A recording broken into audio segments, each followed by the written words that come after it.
نحمده ونصلي على رسوله الكريم اما بعد فاعوذ بالله من الشيطان الرجيم بسم الله الرحمن الرحيم رب اشرح لي صدري ويسر لي امري واحلل عقدة من لساني يفقهوا قولي ما قدر الله حق قدره، نہیں انہوں نے قدر پہچانی اللہ کی جیسے حق ہے اس کی قدر پہچاننے کا، انہوں نے اللہ کی قدر ہی نہیں کی جیسے کی جانی چاہیے تھی۔ کیا معنی ہے اس کا؟ اللہ کی قدر، جو شخص اللہ کی معرفت رکھتا ہو وہ شرک میں مبتلا نہیں ہو سکتا، جو اللہ تعالی کی عظمت کو سمجھتا ہو، اللہ کی بڑائی سے واقف ہو، اللہ کی ہستی کو عظیم سمجھتا ہو، وہ بھلا کسی اور کی طرف توجہ کر ہی کیسے سکتا ہے؟ جس کے دل میں اس کی بڑائی بیٹھ جائے وہ کسی اور کو بڑا سمجھ ہی نہیں سکتا۔ 99 نیمز اللہ کے دل میں لائیے کہ جس کے دل میں اس کی صفات ہوں، وہ ہستی ہو، اس کے سامنے کوئی اور کیسے جج سکتا ہے؟ ان اللہ لقوی عزیز، بے شک اللہ تعالیٰ البتہ قوت والا ہے، زبردست ہے، یعنی اس کو پہچانو، اس کی طاقت بہت بڑی ہے۔ کیا ہم نے اللہ کی قدر پہچانی؟ کیا ہم اللہ کو بڑا سمجھتے ہیں اور اس کے مقابلے میں مخلوق کی بڑائی ہمارے دل میں تو نہیں؟ کیا ہم اللہ سے ایسی محبت کرتے ہیں جیسی محبت کی جانی چاہیے، جیسی محبت ہم اس کی مخلوق میں سے کسی سے کرتے ہیں؟ کیونکہ ایمان کا تقاضا کیا ہے؟ والذین آمنوا اشد حبا للہ، ایمان والے اللہ کی محبت میں سب سے زیادہ پکے ہوتے ہیں، شدید ہوتے ہیں۔ کیا ہم اللہ کی ایسی اطاعت کرتے ہیں جیسی اطاعت ہم اپنے نفس کی کرتے ہیں یا لوگوں کی کرتے ہیں؟ کیا ہم اللہ تعالیٰ کی پسند و ناپسند کا بھی ایسا ہی خیال رکھتے ہیں جیسے اس کی مخلوق کا؟ جب اللہ کا حکم آ جائے اور دوسری طرف نفس کی خواہش ہو، کس کو پورا کرتے ہیں؟ ایک طرف اللہ کی ذات ہو، دوسری طرف والدین کی بات ہو، کس کو مانتے ہیں؟ ایک طرف اللہ کی ذات ہو، دوسری طرف دنیاوی مال کا فائدہ ہو، کس طرف جھکتے ہیں؟ ایک طرف اس کا حکم ہو اور دوسری طرف لوگوں کی مرضی، وقت کا رواج اور فیشن، کس کی سنتے ہیں؟ اور پھر بھی دعوے کیا کرتے ہیں کہ اللہ بڑا ہے۔ شرک کیا غیر اللہ سے دعا مانگنا ہی ہے یا کچھ اور بھی ہے؟ غیر اللہ پر توکل کرنا، اس کو بڑا سمجھنا، اس سے مروب ہونا، اس سے متاثر ہونا، اس سے دب جانا، یہ سب کچھ اسی میں آتا ہے۔ اس سے خوف کھانا، اس سے ڈر کر اس کی بات مان لینا اور اللہ کا حکم پیچھے کر دینا۔ عموماً آپ دیکھیے کہ ہم اپنی شادی بیاہ میں جتنی بھی فضول قسم کی رسمیں کرتے ہیں، اگر کوئی کہے کہ ان کو چھوڑ دو، نہ کرو، کیا چیز آڑے آتی ہے؟ اللہ کا ڈر، لوگوں کا ڈر۔ اللہ کی نافرمانی کرنے کے لیے لوگوں کا ڈر بڑا ہو جاتا ہے، بڑی اہمیت رکھتا ہے۔ ہمیں تو اس معاشرے میں جینا ہے، یہ نہیں کریں گے تو کیا بنے گا؟ ما قدر اللہ حق قدرہ، حالانکہ اللہ کی قوت سے بڑھ کر کوئی قوت ہے ہی نہیں، اس کی تخلیق سے بڑھ کر کوئی خالق ہے ہی نہیں۔ اگر ساری دنیا مل کر ایک مکھی نہیں بنا سکتی تو پھر ہم دنیا سے اتنے مروب کیوں ہیں؟ ایک فلاور انتہائی خوبصورت، اوپر سے ریڈ اور نیچے سے انتہائی گرین، ایک ٹہنی ہے گرین، اس کے پتے بھی گرین اور اس کی ٹاپ پہ سرخ رنگ۔ یہ کیسے ہوا؟ یہ زمین کو کس نے بتایا کہ اتنے حصے کو گرین پینٹ کرنا اور اوپر کو ڈارک ریڈ کلر؟ کس نے بتایا؟ یہ کیسے ہو گیا کہ نیچے تو سارا کچھ سبز اور اوپر سرخ کیوں؟ اور زمین سے اس طرح اگا ہے؟ زمین تو کوئی عقل نہیں رکھتی، وہ تو بول نہیں سکتی۔ اندھیرے میں اندر یہ کیا ہو رہا تھا؟ کس نے اس کو یہ سب کچھ سکھایا اور سمجھایا کہ بس یہاں تک، ذرا بھی اس سے آگے نہیں بڑھنا؟ پھول کی ایک پتی تک سبز رنگ کا شیڈ بھی نہیں گیا، وہ نیچے ہی رک گیا۔ نیچے کانٹے ہیں اور اوپر اتنے ہی نرم و نازک اور ملائم پتیاں۔ کیسے؟ کسی انسان کے پاس ہے جواب؟ نہیں ہے۔ جتنی چاہے توجیحات کر لیں، ماننا ہی پڑے گا اللہ کو۔ لیکن ہم اگر کوئی انسان ایسی کوئی چیز صرف پینٹ کر دے، نقل اتار دے، تو مرے جاتے ہیں، ہزاروں پاؤنڈ خرچ کر کے اس کی تصویر خرید لیں گے۔ لیکن اللہ کی ذات کے لیے، اس کے دین کے لیے، اس کی بات کے لیے 1 روپیہ خرچ کرنے کو تیار نہیں ہوگا، اس کے نام کی عظمت کے لیے۔ آپ نے دیکھا ہوگا کہ گھروں کی ڈیکوریشن میں سب سے مہنگی ترین چیز کیا ہوتی؟ تصویریں، پینٹنگز۔ کیا ہوتی ہیں وہ؟ اگر غور کیا جائے تو نقل ہی تو ہے۔ ان کو تخلیق کا نام دے دیا گیا، نقالی کرنے والوں کو خدا مان لیا گیا، اور ان کے آرٹ کے آگے سر دھن رہے ہیں، جھکے جا رہے ہیں، مروب ہیں، زندگی بھر کی متاع خرچ کرنے کو تیار ہیں اور اس پر فخر کر رہے ہیں، اور اللہ کا نام لینے پر کوئی فخر نہیں، شرمندگی ہے۔ ما قدر اللہ حق قدرہ، انہوں نے قدر ہی نہیں کی اللہ کی جیسے حق ہے اس کی قدر کا۔ اس کے باوجود اللہ تعالیٰ اپنے بندوں کے ساتھ مہربانی کرتا چلا جاتا ہے، کرتا چلا جاتا ہے۔ کتنا حوصلہ ہے اس کا۔ اللہ یستفی من الملائکۃ رسلا، اللہ چن لیتا ہے فرشتوں میں سے پیغام لانے والے۔ یہاں فرشتوں کو رسولن کیوں کہا گیا کہ پیغام لاتے ہیں؟ اس لیے کہ لوگ اور خصوصاً مکہ والے فرشتوں کو خدا کی بیٹیاں بنائے ہوئے دیویاں سمجھتے تھے۔ فرمایا وہ دیویاں نہیں ہیں، معبود نہیں ہیں، وہ تو مأمور ہیں، رسول ہیں، پیغام لاتے ہیں۔ ومن الناس، اور انسانوں میں سے بھی ہدایت کے لیے چن لیتا ہے۔ رسول کا لفظی معنی کیا ہوتا ہے؟ قاصد، بھیجا ہوا، فرستادہ۔ فرشتہ کا مطلب بھی یہی بنتا ہے۔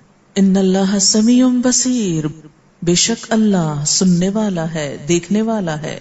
فرشتوں کے بعد انسانوں کی بات ہوئی کیونکہ لوگوں نے پیغمبروں کو بھی معبود کا درجہ دے رکھا۔ تسلی نہیں ہوتی جب تک ان کا نام اس طریقے سے نہ لکھ لیں جیسے اللہ کا لکھا جاتا ہے، اسی طرح کا معاملہ ان سے نہ کر لیں جیسے اللہ سے کرنا چاہیے۔ اللہ نے تو انسانوں کو لوگوں کی ہدایت کے لیے چنا۔ پیغمبروں کو کیوں چنا؟ کہ لوگوں کے لیے ہدایت کا کام کرو۔ فرشتے رسولوں کے پاس آئے اور رسول انسانوں کے پاس آئے۔ یہ معبود کہاں سے ہو گئے؟ ان کی تعظیم، ادب، احترام اپنی جگہ، لیکن ان کو خدائی میں درجہ دے دیا گیا۔ ان سے حاجتیں مانگی جانے لگی، ان کے آگے سجدے ہونے لگے، ان کے لیے جھکا جانے لگا، ان کی قبروں پہ طواف ہونے لگا۔ اللہ سب سنتا ہے، سب دیکھتا ہے، سب پتا ہے اس کو کون کیا کر رہا ہے۔ یعلم ما بین ایدیہم وما خلفہم، وہ جانتا ہے جو ان کے آگے ہے اور جو ان کے پیچھے، یعنی ان کا ماضی اور مستقبل سب اس کو معلوم ہے، ان کے اعمال اور ان کا انجام سب اس کو پتا ہے۔ بین ایدیہم فیوچر، انجام، اور خلفہم ماضی، اعمال۔ وإلی اللہ ترجع الامور، اور اللہ کی طرف لوٹائے جاتے ہیں سب کام، سب معاملے اس کے طرف لے کے جائے جاتے ہیں، سب کچھ اس کے حضور پیش ہوگا، سب فیصلے وہاں سے ہوں گے۔ یا ایھا الذین آمنوا، اے لوگو جو ایمان لائے ہو، کیا کرو؟ ارکعوا، رکوع کرو، جھک جاؤ، اور واسجدوا، اور سجدہ کرو اور جھک جاؤ، وَاعْبُدُوا رَبَّكُمْ، اور اپنے رب کی عبادت کرو، وَافْعَلُوا الْخَيْرَ، اور نیک کام کیا کرو، اللہ کا حق بھی دو، بندوں کے کام بھی کرو، وَافْعَلُوا الْخَيْرَ، بھلائی کے سارے کام کرو، الخیر، انسانوں سے بھلائی، جانوروں سے بھلائی، ساری مخلوق سے بھلائی، ہر وقت خیر خواہی اور دوسروں کے لیے نیک جذبات۔ کیوں؟ لعلکم تفلحون، تاکہ تم کامیاب ہو جاؤ۔ اور کیا کرو؟ کامیابی کے لیے اور کیا کرو؟ صرف نماز روزہ کافی نہیں، اور صرف خدمت خلق کافی نہیں، صرف اپنی ذات کی حد تک ہی نیکی کافی نہیں، آگے بھی بڑھنا ہے۔ کیسے؟ وجاہدوا فی اللہ، اور جہاد کرو اللہ کے راستے میں، کوشش کرو اس کے دین میں۔ کیسی کوشش؟ حق جہادہ، جیسے حق ہے اس کی کوشش کا، پوری کوشش، اٹموسٹ، ہر قسم کی کوشش، حق جہادہ۔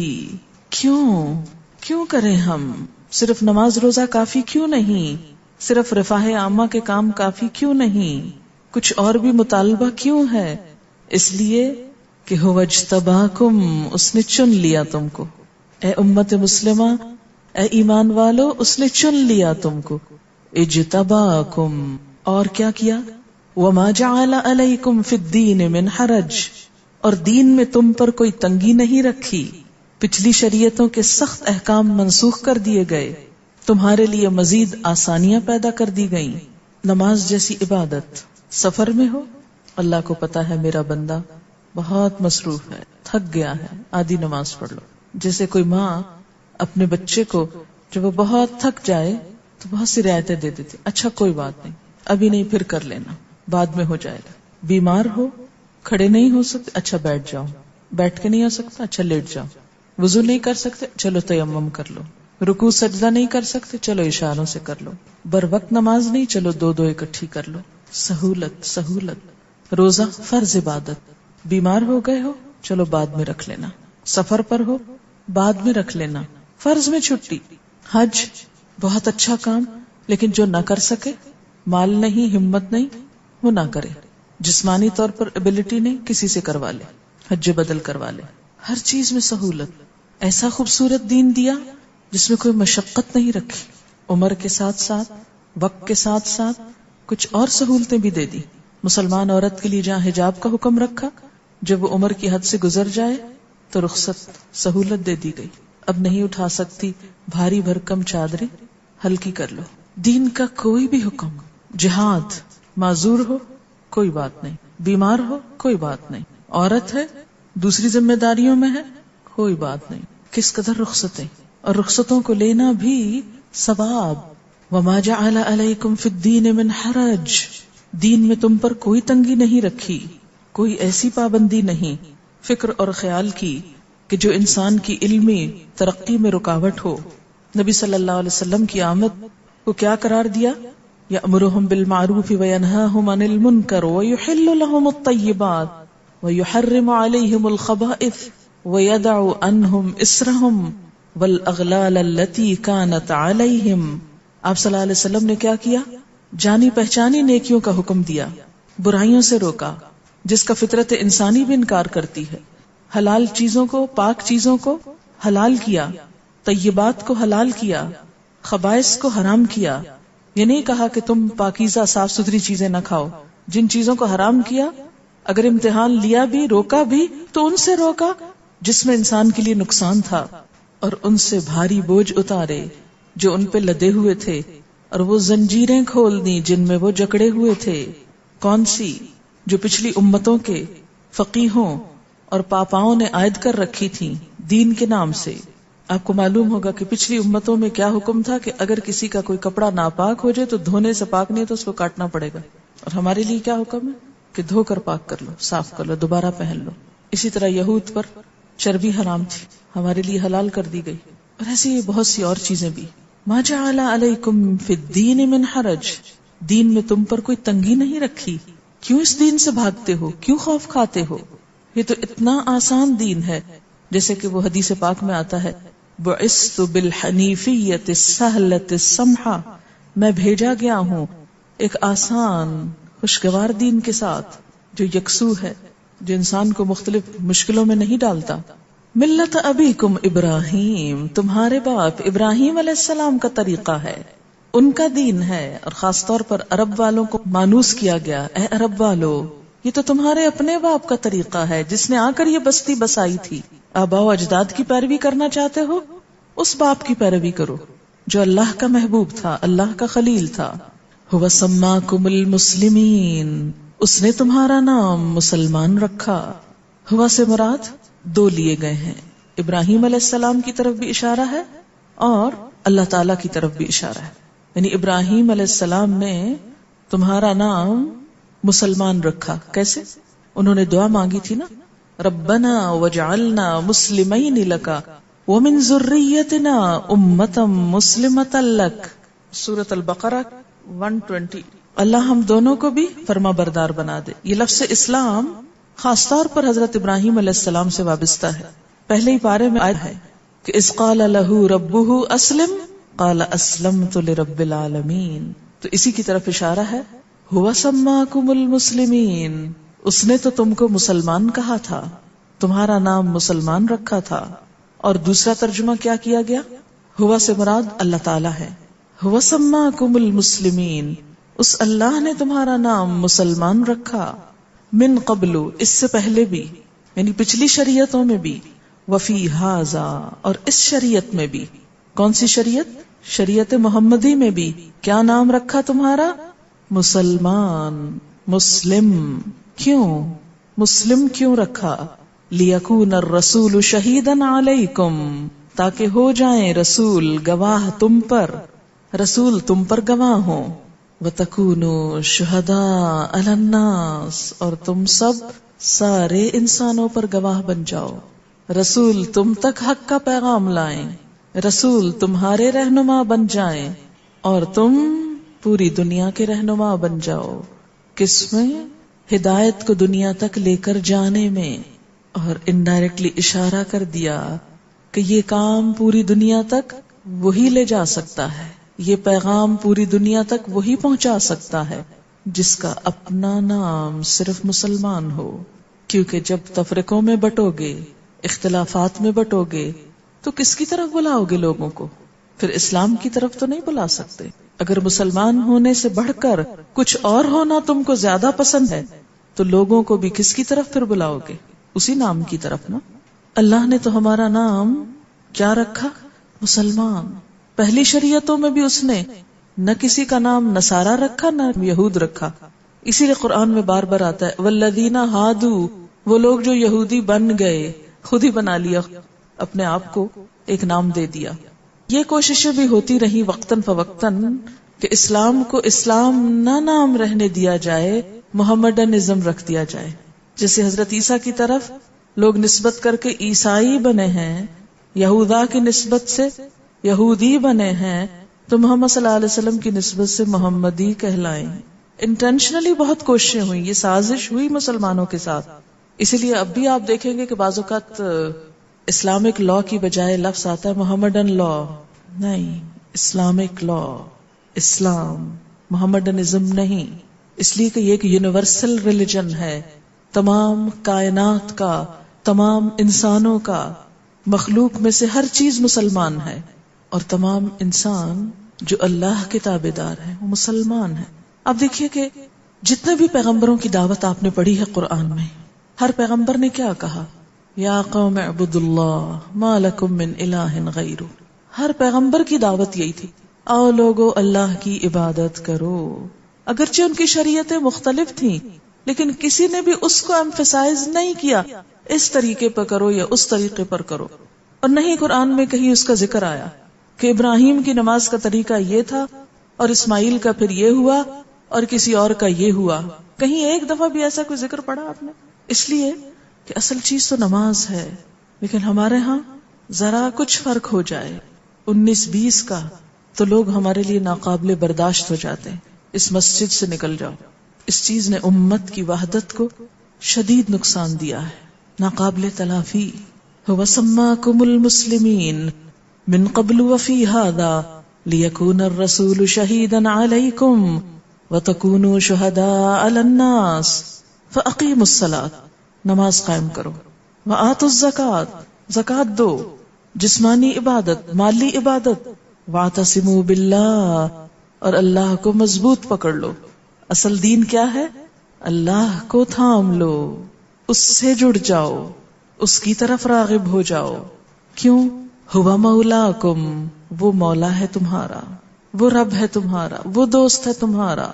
عبادات کی اصل غرض اس کو پہچان کر اس سے جا ملنا، اس کو پا لینا۔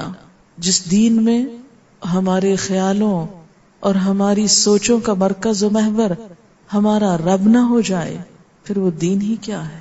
آپ کو معلوم ہے کہ کون سے لوگ عرش الہی کے سائے تلے ہوں گے قیامت کے دن؟ ان میں سے ایک وہ شخص جس نے تنہائی میں اللہ کو یاد کیا اور اس کی آنکھوں سے آنسو بہہ پڑے، اکیلے میں اپنے رب کو یاد کیا، اس کی نعمت پر شکر گزار ہوا اور رو پڑا۔ کتنی دفعہ ایسا ہوا؟ اللہ تعالیٰ نے حضرت ابراہیم علیہ السلام کو اپنا خلیل بنایا۔ خلیل اس دوست کو کہتے ہیں کہ جس کو انسان تنہائی میں بھی یاد کرے، خلوت میں بھی یاد کرے، جب کوئی نہ ہو انسان اس کو یاد کرے۔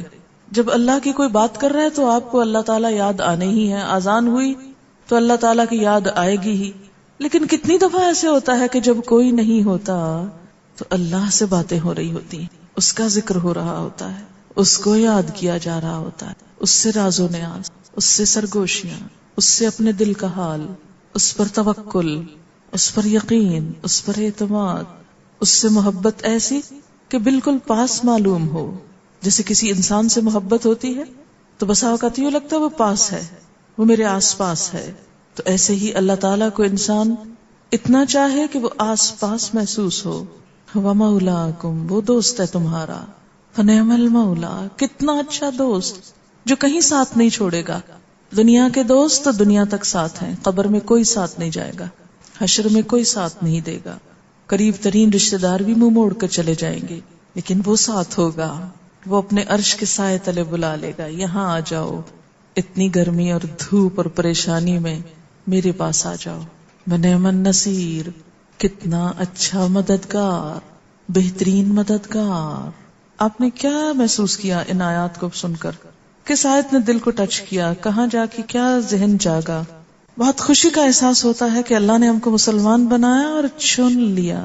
اب دیکھیے کہ کتنی قومیں ہیں دنیا میں، بے شمار. اللہ نے آپ کو چنا مسلمان بنا کر. کیا اس کے لیے ممکن نہ تھا کہ ہمیں کسی رشیا کے دور دراز علاقے میں یا افریقہ کے کسی ایسے جنگل میں پیدا کر دیتا جہاں دین تو کیا دنیا کی بھی معرفت نہ ہوتی؟ اس نے ہمیں مسلمانوں کے گھر پیدا کیا اور پیدائشی طور پر یہ دین ہم کو دیا. میں نے اپنی ریورٹ سے پوچھا کہ آپ کیسے مسلمان ہوئی، تو انہوں نے بتایا کہ میں یونیورسٹی کی پروفیسر تھی اور میرے پاس سب کچھ تھا، میرا گھر، میری لائبریری، میری یونیورسٹی، میرا سب جو دنیا میں کوئی توقع کر سکتا ہے، ایک اچھی زندگی کی، اچھی ڈگری، اچھی جاب، اچھا سب کچھ، لیکن میرا دل خالی تھا. اینتھروپالوجی کی اسٹوڈنٹ تھی، پڑھاتی بھی یہی تھی. انسانی رویے اور بیہیویئرز ان کا خاص موضوع تھا. کہتی جب مجھے کسی چیز میں چین نہ آیا تو میں نے دنیا کی ٹریولنگ شروع کر دی. کہتی اسلام کے سوا بہت سے مذاہب کو دیکھا، پرکھا، پھر ٹریولنگ شروع کی، آخر کار بدھ مت پہ آ کے ٹک گئی. تبت کے علاقوں میں کہتی کہ تنہا میں نے وہ چوٹیاں پار کی، لمبے لمبے سفر کیے، بالکل سوکھ کے کانٹا ہو گئی، بون اور سکن رہی جیسے، اور یوں لگتا تھا کہ ابھی بھی کچھ پایا نہیں. پھر اس کے بعد چونکہ بہت بیمار پڑ گئی تو ان کو ریکمینڈ یہ کیا گیا کہ آپ کسی ٹراپیکل ایریا میں جائیں اور وہاں پر سن ریز لیں تاکہ آپ کی صحت بحال ہو. تو اس پر انڈونیشیا پہنچی.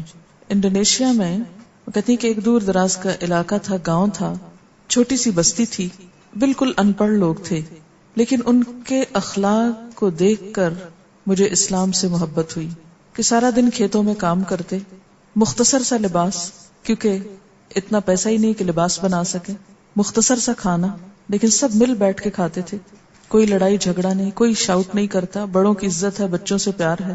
مسجد میں اذان ہوتی، سب مرد نماز پڑھنے کو چلے جاتے. کہتے اس چیز نے مجھے ہلا کے رکھ دیا اور پھر اسلام کے بارے میں جانا اور مسلمان ہوئی. تو بات یہ ہے کہ ہمیں تو نہ تبت کی چوٹیاں سر کرنی پڑی اور نہ مختلف مذاہب کا مطالعہ کرنا پڑا اور نہ کوئی صحت کا کہیں نقصان ایسا ہوا کہ حق کی تلاش میں، اور نہ اپنا ملک چھوڑا، نہ گھر بار چھوڑا، اور نہ کوئی صحت کا کہیں نقصان ایسا ہوا کہ حق کی تلاش میں، اور نہ اپنا ملک چھوڑا، نہ گھر بار چھوڑا. گھر بیٹھے ہر نعمت مل گئی. هو اجتباکم، چن لیا تم کو، پھر کر کیا رہے ہو؟ ہم نے تو تمہیں اس لیے بنایا تھا لتکونوا شہداء علی الناس، تاکہ تم دنیا کے سامنے حق لے کے جاؤ. تم تو خود بھی بیگانے ہو گئے اس سے، تم تو خود بھی بھول گئے کہ تم کس لیے پیدا کیے گئے تھے، تمہیں کیوں چنا اللہ نے، تم کو ماں کی گود سے یہ سب کچھ کیوں دے دیا مفت میں بغیر کسی کوشش کے. وہ کسی اور کو دے دیتا اور تمہیں ان کی جگہ پیدا کرتا، تم اس کا کیا بگاڑ سکتے تھے؟ چن تو لیا، لیکن باقی کیا ہے؟ جاہدو، جاہدو. سب ایمان والوں کو خطاب ہے، مرد عورتیں سب شامل ہیں اس میں. کوشش کرو اب اس راستے میں، یہ محنت کا راستہ ہے، یہ مشقت کا راستہ ہے. بلندیوں پہ پہنچنے کے لیے جہاد چاہیے. جاہدو فی اللہ، کیسا؟ حق کا جہاد. انتھک، اس کام میں کامیابی کس سے ہوگی؟ واعتصموا باللہ، اللہ کو مضبوط تھامنے سے، اس کا سہارا لینے سے. جس بات سے ابتدا ہوئی ہے وہی انتہا ہوئی ہے. پہلے سب سہارے کاٹے گئے، سب رسیاں کاٹ دی گئیں، کسی پہ سہارا نہ لو. جس پر بھی لوگے اس کا حال کیا ہے کہ مکھی کی طرح اتنے کمزور ہیں وہ سارے سہارے اللہ کے سوا. اور پھر آخر میں پھر کیا کہا؟ ہوا مولاکم، وہ ہے سہارا تمہارا. تو دین کا کام کرنے کے لیے سب سے پہلا کام اللہ کی پہچان، خود بھی کرنا اور دوسروں کو بھی کروانا. جب تک مطلوب اور مقصود سامنے نہیں تو کچھ بھی نہیں. اور یہی لا الہ الا اللہ ہے، پورا بھروسہ اور سہارا اور توکل. اگر سارے معبود مل کر ایک مکھی نہیں بنا سکتے اور مکھی کچھ لے جائے تو چھڑا نہیں سکتے، وہ ہمارے مددگار ہو کیسے سکتے ہیں؟ ان سے مدد کی توقع کیا ہے؟ جب اللہ کے دین کا کام کرنا ہو تو اس کی بنیاد توحید اور خالص توحید پر ہونی چاہیے، اور صرف اس معنی میں نہیں کہ پتھر کے بتوں کو انسان نگیٹ کرے، انسانی بتوں اور انسانی سہاروں اور مادی سہاروں کو بھی خدا کے برابر کا درجہ نہ دے. وہ تو اللہ کی پیدا کردہ چیزیں ہیں، اصل چیز تو وہ خود ہے بذات. کیونکہ اس راہ میں اگر لوگوں کا ڈر ہے، لالچ ہے، ذاتی مفادات ہیں، نفسانی خواہشات ہیں، پھر یہ کام نہیں ہونے کا. ان سب سے اوپر اٹھ کر جاہدوا فی اللہ حق کا جہاد. اللہ کا حق تبھی ادا ہوتا ہے جب دوسروں کے طرف سے انسان بے نیاز ہو جائے، اور چنے ہوئے لوگ ہی یہ کر سکتے ہیں. اور اس کے لیے ہر فرقہ واریت سے آزاد ہونے کی ضرورت ہے، صرف مسلمان کہلانے اور بننے کی ضرورت ہے. آخری گئے گزرے دور میں بھی دشمن ڈرتا تھا مسلمانوں سے کہ ان پہ حملہ کیسے کیا جائے، لیکن مسلمانوں ہی میں سے ایک گروہ نے دوسرے کے خلاف ان کی مدد طلب کی، اور جب وہ داخل ہوئے تو انہوں نے پھر یہ نہیں دیکھا کہ کون کس کے خلاف ہے، سب پس گئے. اور اس دور میں بھی بحثیں کیا ہو رہی تھیں؟ براق حلال ہے کہ حرام ہے، اس کا گوشت کھانا چاہیے کہ نہیں. براق وہ سواری جس پہ حضور معراج پہ گئے تھے، نہ وہ دنیا میں ہے، نہ اس کا وجود، نہ اس کا نام، اور آپ بیٹھے بحثیں کر رہے ہیں. اور پھر آپ دیکھیے کہ جب ہلاکو خان نے آ کر ساری ہلاکت کر لی، سب بربادی ہو گئی، تو پھر کون اٹھا؟ کس نے ان کو مسلمان کیا؟ کوئی حکومت باقی نہیں رہی تھی، پھر کوئی طاقت، کوئی فوجی طاقت نہیں تھی جس نے ہلاکو خان کے آگے اور اس کی نسلوں کے بند باندھا تھا. یہ پھر علماء تھے، اللہ والے، جنہوں نے ان کو اسلام کی دعوت دی اور ان کو مسلمان کر لیا. وہ دین کی تبلیغ اور دعوت سے، علم سے مسلمان کر لیا.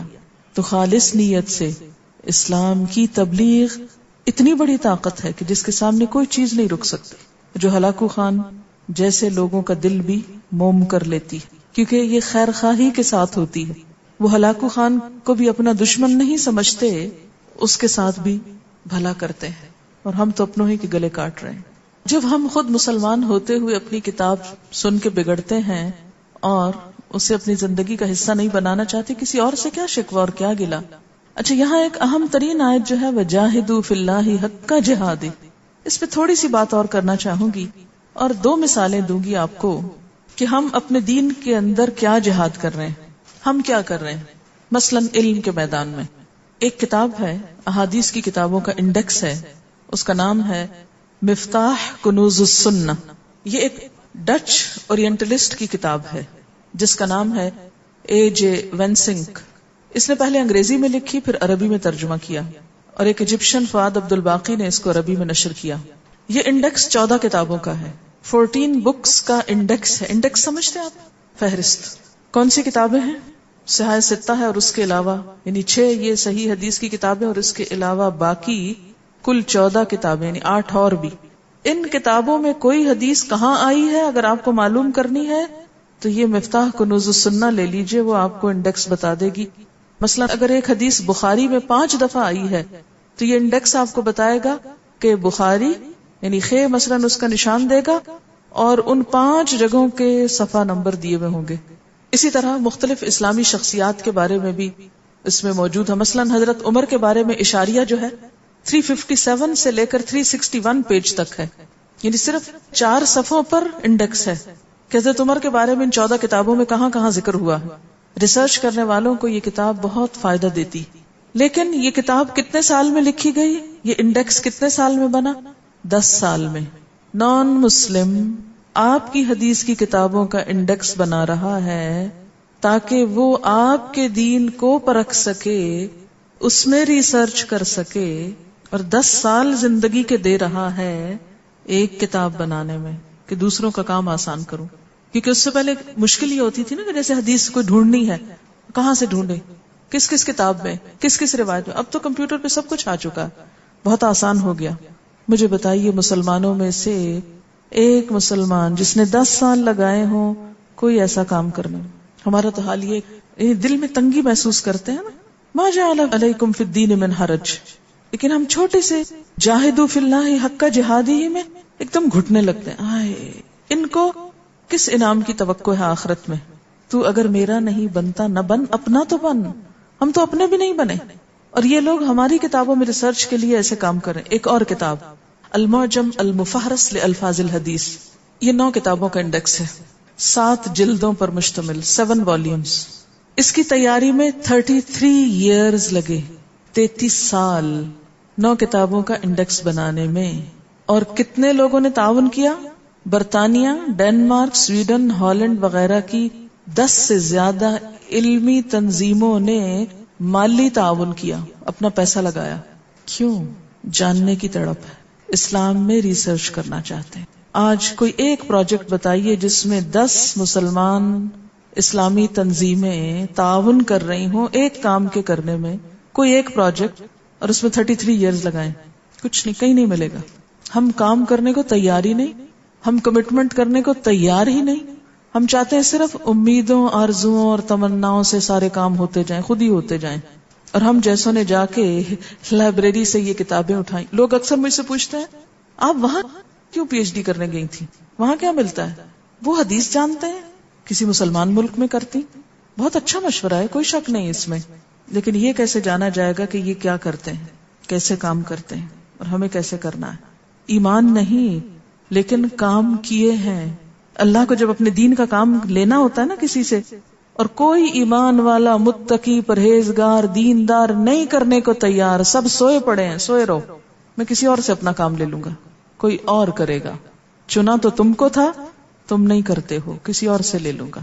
بالکل ایسے نا جیسے اگر کوئی خاتون گھر میں کھانا نہیں بناتی تو اس کا شوہر کہے ٹھیک ہے نہیں بناؤ، میں باہر سے کھا لوں گا، اور وہ کہے شکر ہے جان چھوٹی.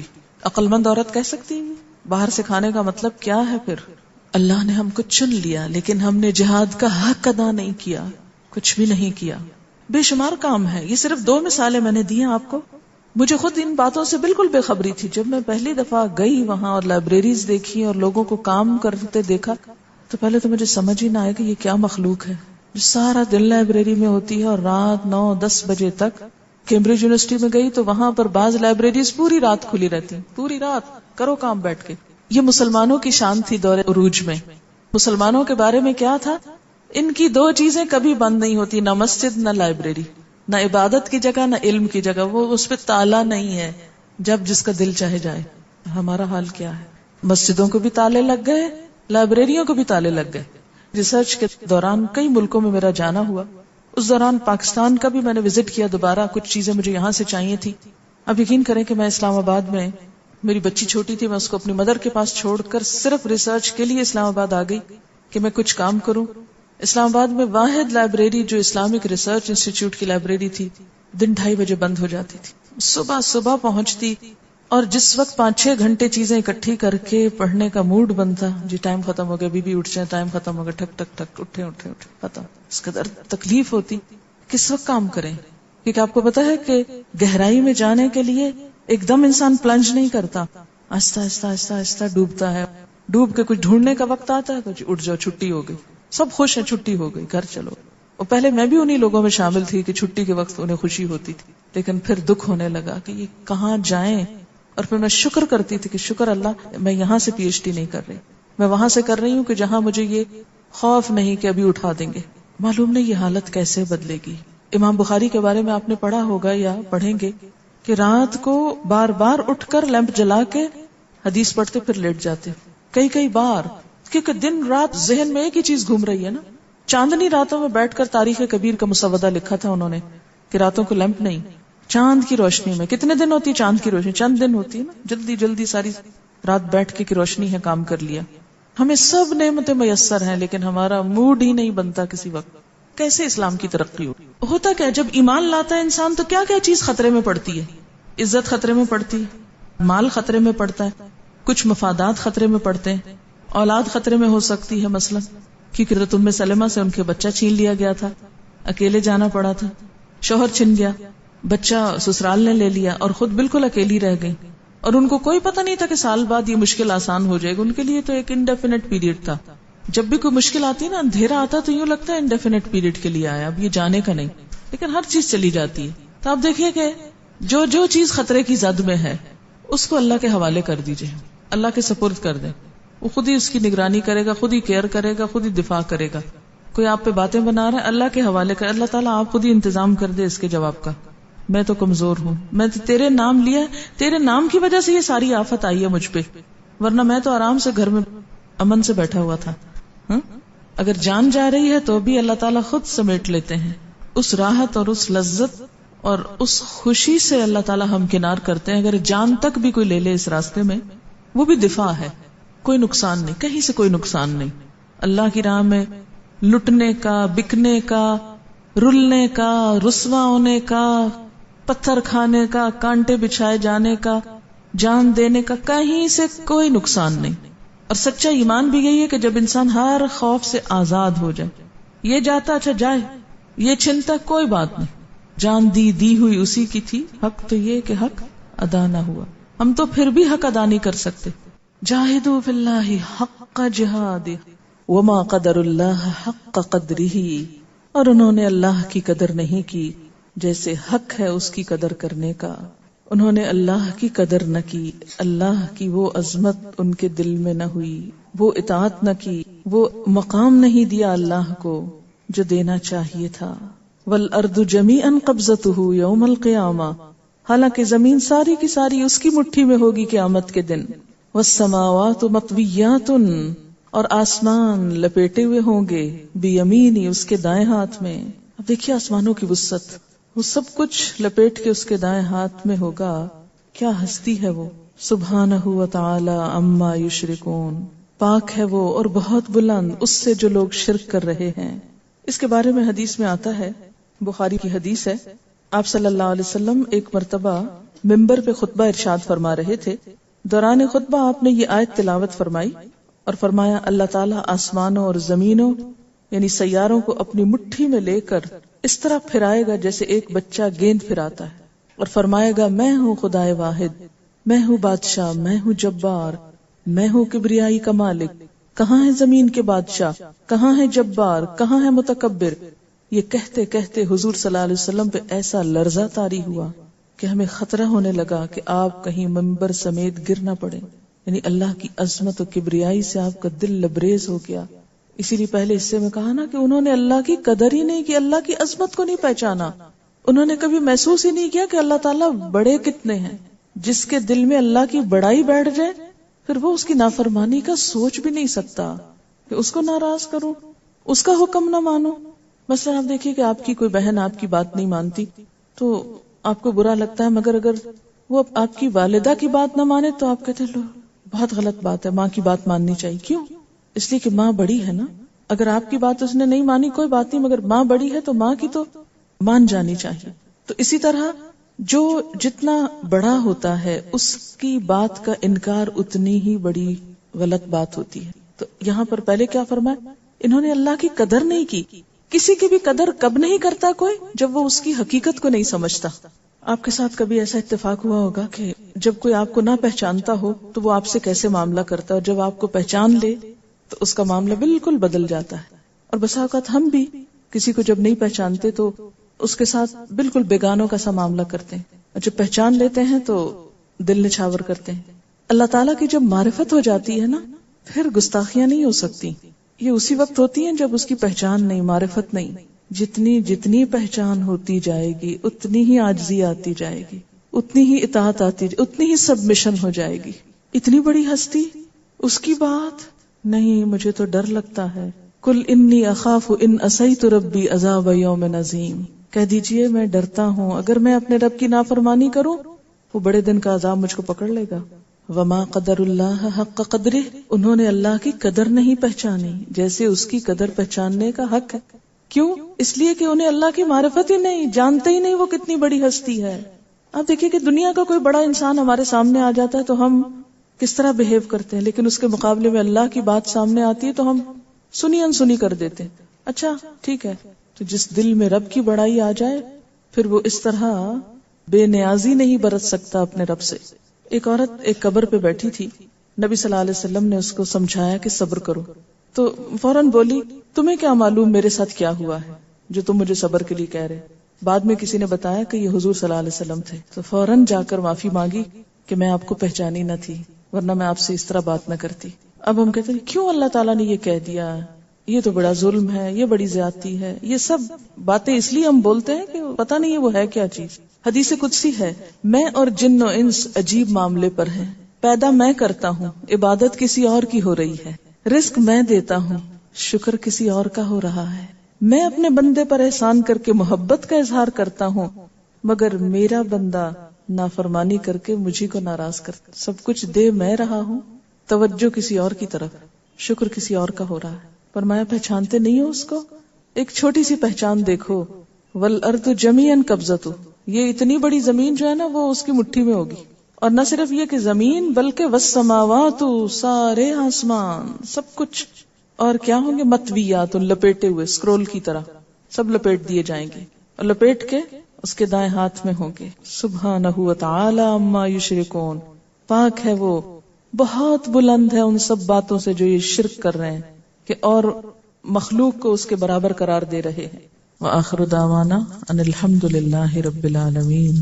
سبحانک اللہم وبحمدک، نشہد ان لا الہ الا انت، نستغفرک ونتوب الیک۔ والسلام علیکم ورحمۃ اللہ وبرکاتہ۔